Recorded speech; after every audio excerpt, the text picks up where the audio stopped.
Has anybody ever said to you, you have to earn my trust? How did that feel?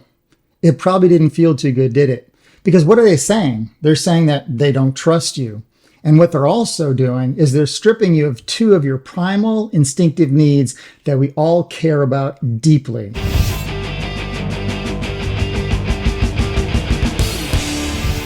My name is Phil Ciccio, and I'm going to share with you right now why it's so important to understand this idea of trust and how to build it with others and how to actually get it yourself. You know, Lao Tzu said one time, "He who does not trust will not be trusted." Think about that for a moment. I've always, been taught that, you have to earn my trust, right? You have to, build trust with me. But ultimately, not too long ago, I learned that that's the wrong way to go about it. Because when I say that to somebody, you got to earn my trust, I'm telling them straight up, I don't trust them. Think about your personal relationships, maybe your relationships to people at work. Maybe you're a manager and you say to your people, you have to earn my trust. Think about what you're actually doing to them. What you're actually doing to them is you're stripping them of these two primal needs, okay? The first one is you're stripping them of their need for security. Think about this for a moment.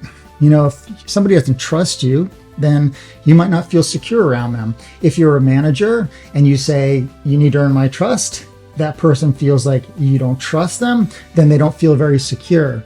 If you don't feel secure, how are you going to perform? Think about this. I'm going to use this first one about security right now, because think about right now, if you didn't feel secure in a relationship, what would you do? You'd be tiptoeing around, sort of being careful not to mess up the relationship because you're going to lose your sense of security with this person.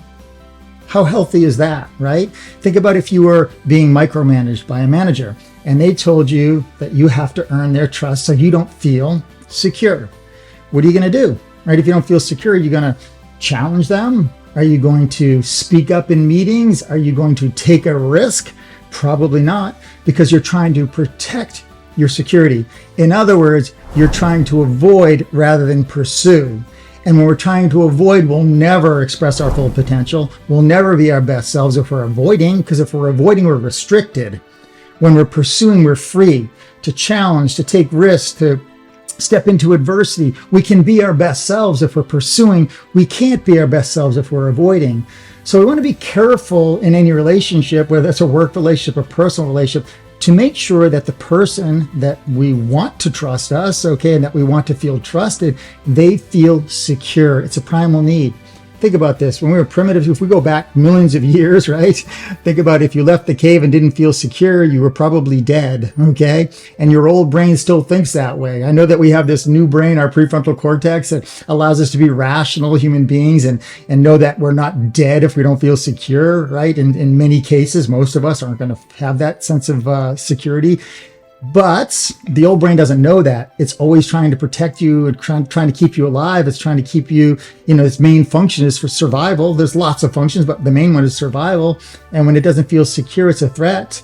And so it's going to avoid. It's going to be very careful around those relationships. So that's important to recognize. The second primal and instinctive need is a sense of belonging.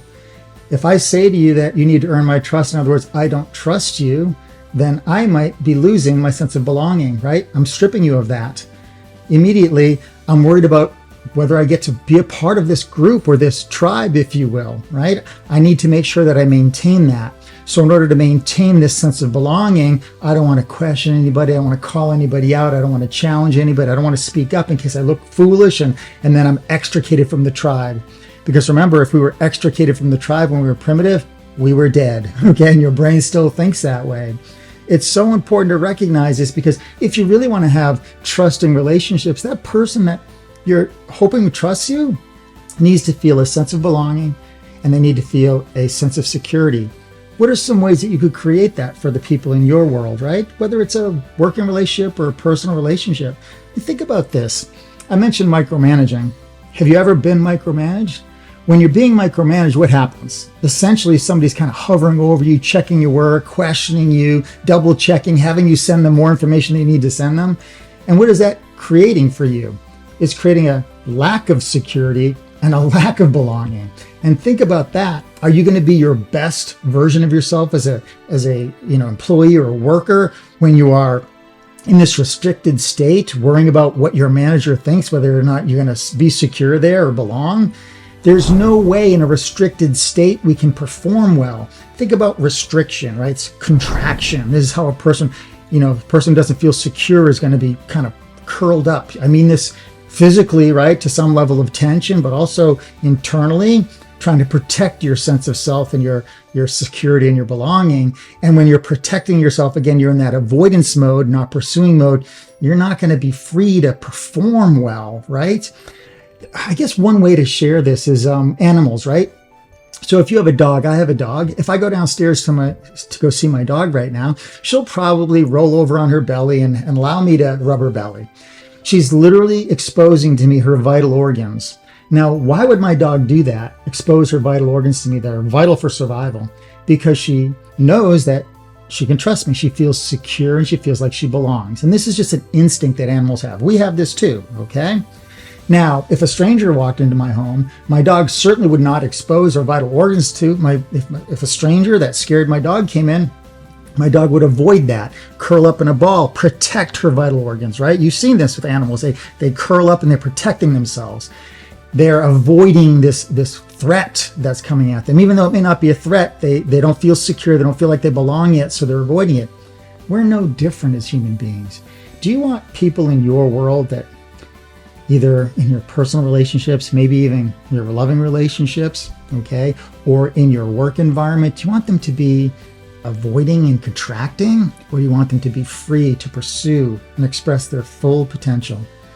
That's what I want, and I want to make sure that people around me feel a sense of security and a sense of belonging. If you want people to trust you, you have to increase their sense of security with you and their sense of belonging. If you like this video, make sure you like it. If you know somebody who's struggling with trust, you might want to share this with them, and certainly subscribe to my page here, to my YouTube channel, because I'm putting out videos as much as I can here to share some content with you that I believe will help you both professionally and personally. Thank you very much.